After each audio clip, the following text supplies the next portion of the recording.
has not joined us. He might join sometime near the end, but we're just going for it right now.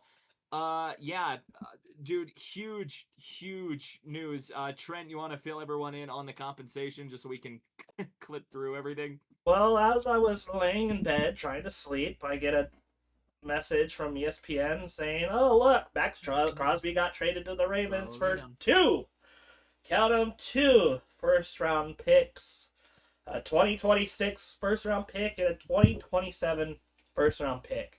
From what I know, the Dallas Cowboys offered a few draft picks, and the Bears offered some collateral. There is a hold on, sorry, fever. Um, there was a rumor going around that Ravens were going to trade for him, and Lamar Jackson actually tweeted out, "Boom," earlier on in the day. Oh dang. So this trade has this afternoon. That Lamar Jackson tweet. All right. Yeah. Yeah. I mean, just absolutely massive stuff. I think a lot of people saw the Crosby trade coming, especially with the trades that we have already been seeing throughout the day. Ender has vanished into a background of transparency. Don't don't bring it up. Don't look over there. Yeah, just trade of massive proportions though. Raiders are obviously going to get another first round pick in the next couple of rounds. That's going to be huge for their rebuild going forward. And now they've got collateral to maybe try and trade up a little further into the first round if they like somebody that much to pair with Fernando Mendoza. So I don't know. Maybe we see him and Omar Cooper go to Indiana or go to Las Vegas now instead of just Fernando Mendoza. I mean, Ender, you're kind of our resident Indiana guy here. What do you make of that? Am I maybe on the money here with the Mendoza Cooper thing to Vegas? If I expect Raiders to try to pick up as many of the Indiana guys as possible with the way that IU played in their season this year. I expect Raiders to try to go as many of them as possible. There's a lot That of rumors is going around that Mendoza might not go first round or first pick. I do expect him to go first pick, but I've heard online that he might go second pick. Mendoza? really. Yeah, the some people are putting on the running back from Notre Dame to be first pick. Jeremiah Love. There is no way. Yeah, the Raiders already have pass a. up on Mendoza to. Yeah, they got Genty. I know if I try to tab out, it's going to break things. So the Ravens are giving up the number 14th pick. Wow. So they're gonna have two picks in the top 20. I could very much see the Raiders taking Omar Cooper there. Because I know Omar is projected to go somewhere mid first round. That's right in that range, kind of early mid first. I mean that again, massive move here, like seismic thing. So it's big. It is large. Yeah. I don't think I can wrap my head around how big this news is. It was very expected that Crosby was going to get moved. So, I mean, we can kind of look at some impacts here real quick, kind of hammer through some of this before we got to go. Because, again, Trent's got to go lay down. Guy's got a fever. He wanted to go live after this, though. I was right there with him. So let's, I mean, the Ravens were really, I think if there was one thing you could point to last year for sure, it was that the Ravens pass rush struggled. And I mean, that defense as a whole was struggling for the majority of the year. It's, I mean, one of many reasons they only won, 8 games this year, if even? Lowest sack total in 15 years. It just bonkers. For a team that's known for good defenses for as long as they've existed, that's bad. That is rough. So immediately the Ravens get better, and we could obviously argue that last year just wasn't off year. It was an everything that could go wrong will go wrong year for them. But I think the addition of Maxx Crosby, I mean, every early prediction is going to have the Ravens winning this division. I guarantee it, and I don't blame them. But what do you guys think? Trent, we'll send it back down to you. Ravens are a secondary way and a offensive line away from really doing some damage in the AFC. I'm not too worried about the offensive line because Lamar Jackson can obviously run the ball, but secondary, big need.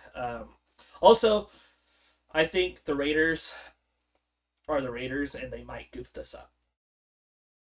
There is the chance. Ender, how you feeling about this? I do see the Ravens being a threat this upcoming season because I mean they were pretty good going into it. They would just needed some more pieces to fill in to complete their team. As for the Raiders, one quarterback does not a team make. No. The Raiders need a lot more help than just Fernando Mendoza.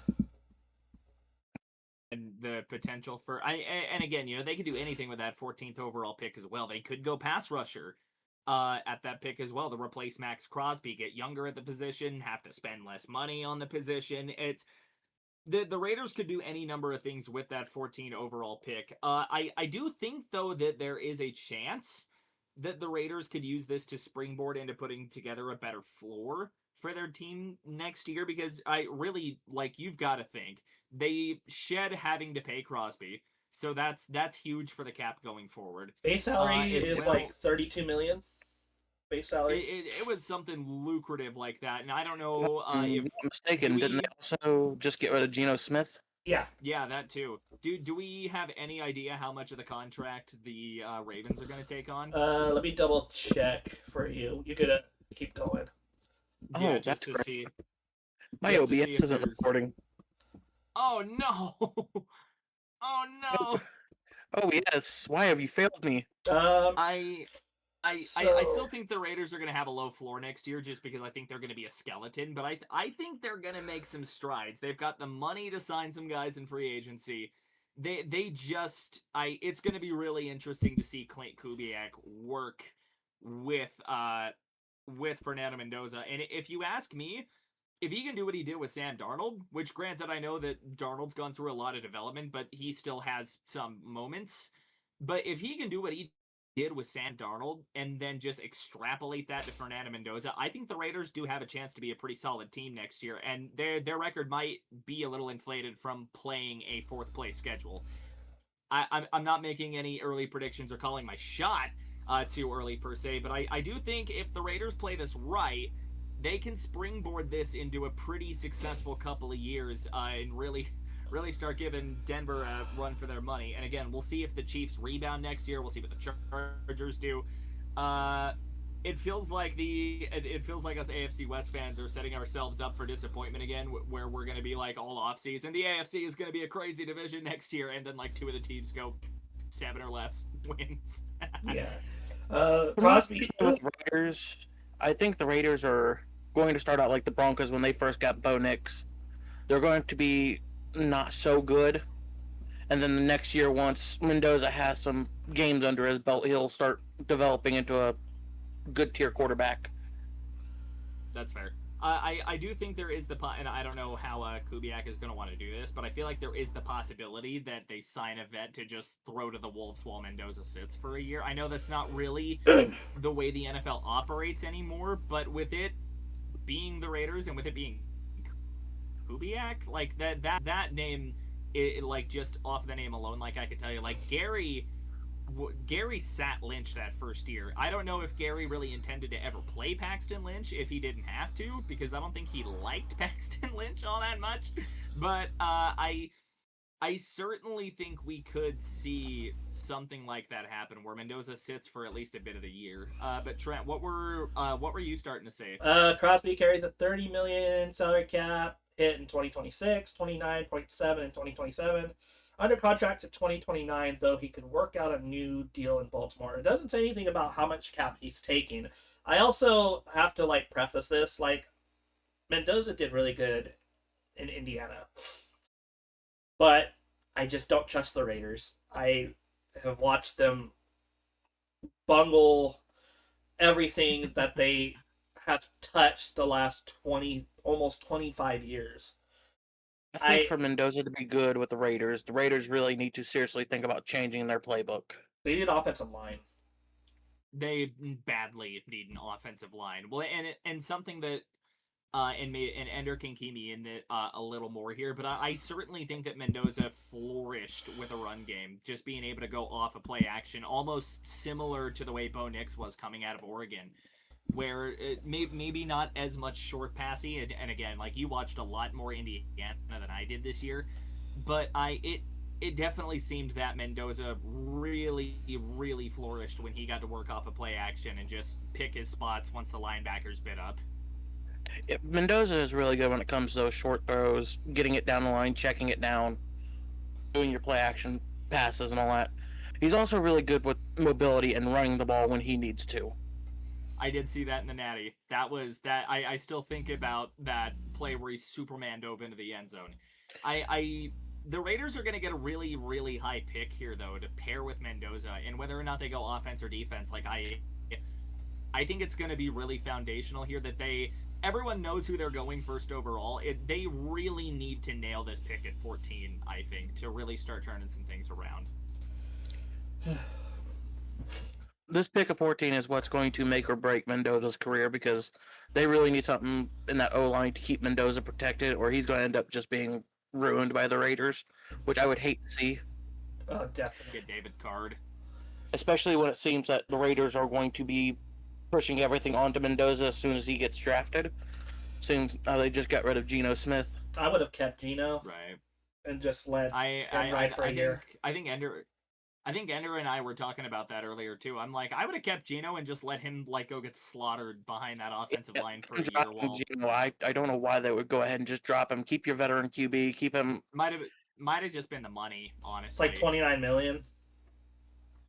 Yeah, I forget that the Raiders just gave Geno an absolutely redonkulous contract. The thing is, though, is they have $87 million. The Raiders running right now. How much is Geno running? How much is the? I don't think Raiders are that bad in cap space. They have $87 million in cap space.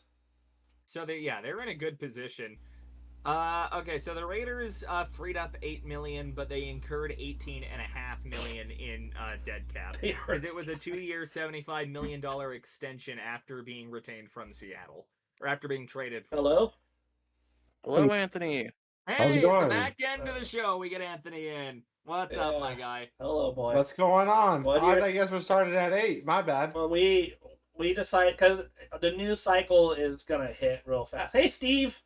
We were just going right then. I had it scheduled for 8:50. So don't worry, I have one more topic after this I want to discuss. Yeah, maybe Geno wanted out instead of babysitting. That could be true too. Boy, what do you think of? What do you think of this trade? Yeah, Crosby to the Ravens, Anthony. I mean, honestly, it's a good fit for the Ravens. I think it's the best thing for Maxx Crosby. The Raiders are a couple years away from even being competitive. I see we have a wasted talent like Myles Garrett on the Browns. Yes, he is breaking records, but at the end of the day, a winner wants to go to a winner. I mean, it puts more pressure on Lamar Jackson because, I mean, you get a superstar like Maxx Crosby. What else do you need? So it puts all the pressure on Lamar Jackson. See will he actually make it past the divisional round and actually be a winner. We'll see. I'm indifferent. It just puts a lot more pressure on Lamar Jackson. Something I do want to bring up on that though is I feel like there have been a couple of years where Lamar was let down. I think of the Mark Andrews drop for sure, and that was a game that Lamar played his guts out. I swear there was another game where his defense just completely let him down to earlier on in his career. Maybe I'm misremembering. But the Ravens defense was bad last year, and that was something that we were kind of talking about too, where they didn't really get it going defensively until it was too late. And the secondary was a big issue, but their secondary wasn't getting any help from the pass rush. I think Trent brought this stat up that it was their lowest sack total in 15. I think getting Maxx Crosby firstly, he's going to be the threat, the game plan, but it also is going to free up anyone still on the roster or anybody that they add in the future. I have something to say. Before people start crowning the Ravens, guess how many and pending free agents they have? Oh boy. Linderbaum's on that list. Didn't they re-sign Linderbaum? They did not. Nope. They did not. 24 pending free agents, 19 Oh unrestricted. no. Yes, Ravens is going to be a skeleton crew this coming season, unless they start re-signing. I don't think they have. Let me look at the cap. So, and another thing is re-signing anybody. And my thing is like, okay, they make Maxx Crosby. That's great, and I'm glad they do have that, that defensive anchor. But at the end of the day, it's they don't really have. I mean, they have Zay Flowers, but that guy only runs east and west. But then you got, I mean, Derrick Henry, I say number 2 favorite running back of all time. I don't know. I'm still not a believer in the Ravens. I think they got to show me to believe it. Sorry. But I mean, the real loser in this trade is Joe Burrow. Now he has to go against T.J. Watt, Maxx Crosby, and Myles Garrett. I mean, for to really 6 put games a year. I really hope they get Joe Burrow. I mean, he's not. I give him one more year with the Bengals, but he needs to get out of there because the Bengals are metaphorically gonna break him. Yeah. I don't believe in the Bengals at all with this. After this, also with Joe Burrow is him becoming another Andrew Luck. He might be gone.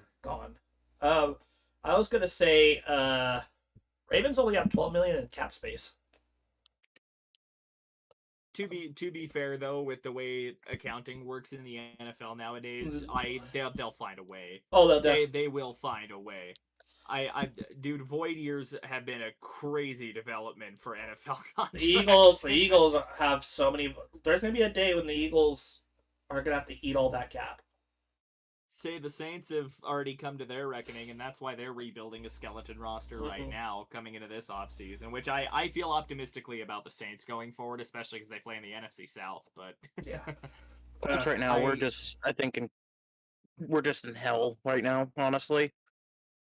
Yeah, that I honestly like next week is going to be really interesting because now we're going to actually have free agency behind us. And we'll get to really see like who got better, who got worse, who won, who lost, like on paper. And did anybody go ahead, Ender? I can tell you right now, before free agency, that the Colts have lost massively. Yeah, that's fair. Yeah, maybe Alex Pierce can become a Bronco and win a Super Bowl, and we can go from stealing quarterbacks to stealing wide receivers. If that does, I'll start watching Canadian football. If you steal another Colt and win a Super Bowl, I'm going to lose it. I will say though, last year, 10 out of the highest spenders in free agency, only 4 of them went to the playoffs, and actually 2 of them went to the Super Bowl, which was the Patriots and obviously the Seahawks. And the Seahawks are like top 5 in cap space, which is kind of frightening as having a defending Super Bowl champion having that much cap space. I mean, my Titans got the most, but realistically, I know TJ and Hilltime Sports did a video. This is probably one of the worst free agencies I've ever seen. But I do see the Titans going to be picking up, I think his name's John Franklin Myers from the Broncos, defensive tackle. Yeah, and that was kind of a blunder that it feels like Denver's not making the and we'll keep this brief just so we can get Trent to bed. But like Denver's free agent handling so far has been weird because like they did not open negotiations with JFM, which they still might throw him an offer just to say they did. But I definitely expect Franklin Myers to go elsewhere, whether it's Tennessee or not. Alex Singleton, for some reason, is a re-signing priority. He needs to not be. He needed to be let go yesterday. Ben Powers, I think, is a guy they're trying to bring back. On the positive note, they brought back Palczewski, which I adore Alex Palczewski. Having that kind of guy at O-line depth is bonkers. The guy can just plug and play, and that's what you want out of a backup extra lineman. Like 6th man of the year for the Broncos right there. Does anyone have any other thoughts before we get out of here? We're trying to get Trent to go sleep because guy's running a 101, 102 right now, and I mean that's a Mason Miller fastball in the forehead, temperature-wise. The only thing I really want to talk about is the Colts situation with transition tagging Daniel Jones. Not even a franchise tag. Colts decided to go with the transition tag. I don't think It might anyone's just be gonna because want. he's injured, though. Yeah, I don't think Well, anyone's the thing gonna. is, I don't get why they would tag him at all. He's injured right now. He's not going to be ready till about halfway through the season, If that, give or take. you know, then you have the Kirk Cousins and Aaron Rodgers situation. We should have kept the transition tag or something and placed that on Alec Pierce so we still have someone who can catch balls and run. Where do you think Anthony Richardson goes, if anywhere? If anywhere I see him, if the Raiders are desperate enough for a veteran quarterback, I see the Raiders taking him. What if the Rams take him and develop him behind Stafford for a year, and then Sean McVay just, I don't know, sprinkles his magic fairy dust, and suddenly Anthony Richardson can throw a 20-yard completion? That would turn the Rams into contenders for more years. I would cry, but yeah, that would be good for him. Honestly, I see him going to Green Bay with Malik Willis leaving Green Bay Packers, and having the Packers take another project quarterback like Anthony Richardson. I'm still not a believer in Jordan Love. I feel like he's fool's gold just along like Trevor Lawrence. I can see Green Bay taking him. I really do see it. I think there's an opening at Best Buy. With the Colts not taking Alex Pierce and franchise or transition tagging Daniel Jones, that means for the first half of the season we're going to be stuck with either Leonard as our starter quarterback, or if they really want to bring someone else in, maybe the backup for Kansas City. I can't remember his name off the top of my head. Chris Lodikun? No, the one who injured himself as the backup after. Gardner Minshew? Yeah. Ooh, my Bring him favorite. back to the Colts? So, Yeah. Minshew round 2? My man. It worked for Phillip Rivers. I don't know if you guys saw it. For the Jets, Frank Reich's priority for quarterback as an option is Carson Wentz. Oh, brother. I mean, as a guy to bring in, like, I don't hate the move where the class is weak right now for quarterbacks. As a bridge quarterback to get you through 2026, I don't hate Carson Wentz. He's definitely not the same Carson Wentz that almost won MVP if it weren't for his ACL, but I don't hate the idea for the Jets there, just for a transition year. But yeah. I don't have anything else. If anyone else, Chris Ballard is watching this. If you can convince Peyton Manning to come out of retirement, no, not gonna happen. That guy's arm is like dead. Everyone said that about Phillip Rivers, but he balled out for his own game. His last season, his arm was dead. His neck, he can't even turn around his neck. Because he's got a big old forehead. Well, he don't need to turn around his neck. He needs to look forward down the field. Okay, so either that or we need to slide into Bo Nix's DMs. Let me see this. Let me say this. I have a conspiracy theory. What if the Seahawks manage to trade up in the draft and go get Jeremiah Love? They would be unstoppable. Huh? It's they're going back to back. They would go back to back and probably three-peat. They would go back to back in the most convincing fashion I think we've ever seen anyone go back to back. Titans are getting Jeremiah Love. Yeah, behind what offensive line? We got an offensive line. It wasn't even the offensive line's fault. It was what it was is poor play calling and Stonehands Ridley running the. That's what they all say. So what actually I would really like to see. While we're on the Titans though, what do you think happens to Chigakonkwo? Because I think he's a guy that Denver could snipe. Chigakonkwo is a very good receiving tight end. He is not a blocker at all. He's like one of the top 5 worst tight end blockers in the league. So he's a liability in the run game. I mean, I'm happy with the draft pick we drafted last year, Gunnar Helm. He was really awesome. I would love for the Titans to get David Njoku to be that 1A, 1B with Gunnar Helm. But with Yeah. Chigakonko, he's good if you get him. I mean, he was one of the Titans' best weapons we had, but that's setting the bar pretty low with us Right. Titans. So it's like, yeah, oh, we love him. He's so great. He's so great. Anybody who is the only target, viable target, they're gonna get yards, even though they're terrible. Like, look at Nick Westbrook Akine last Yeah, because he year. was your guys' wideout one, wasn't he? Technically. Yeah, and he was so Westbrook Akine? awesome. Yeah, so awesome. Then he goes to a halfway decent team like the Miami Dolphins, not much better. But then after 1 year, getting a 3-year deal, he gets cut already. And now, to be honest, he's probably at best a wide receiver 5. But with Chigakonkwo, I mean, he'd be a good depth piece as an extra receiver. But that's pretty much all you get him with. I gotcha. You want Anyone? Calvin Ridley? Yeah, I give it to him. You have Calvin Ridley, I don't want Calvin. Stone hands. Goodness. Alrighty. Anyone got anything else, or are we donezo for the night? Trent needs to go to sleep. I heard that man's voice dying. I can't even laugh or cough. Right, my ribs are. Go to bed. Go to bed. So if you Trent. want to go ahead and hop off and go to bed, we can carry on from the here. fuck to sleep. Show must go on. I want to do this. We're we'll talk to you already next week. we're almost already triple what we were trying to lay out here, buddy. I go to bed.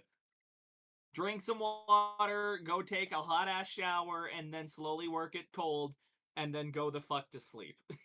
Probably do that. All right. There you go. Well, thank you everybody for watching the stream. All of our channels should be in all of the descriptions down below. Anthony with Music City Air, Trent, Hilltime Sports, and then Ender up here, Who's Your Sports Talk, and then myself. Don't forget to like and subscribe to everybody here, and we will see you all in the next one. Deuces. Trent, go to bed. Good night, everybody. Go the fuck.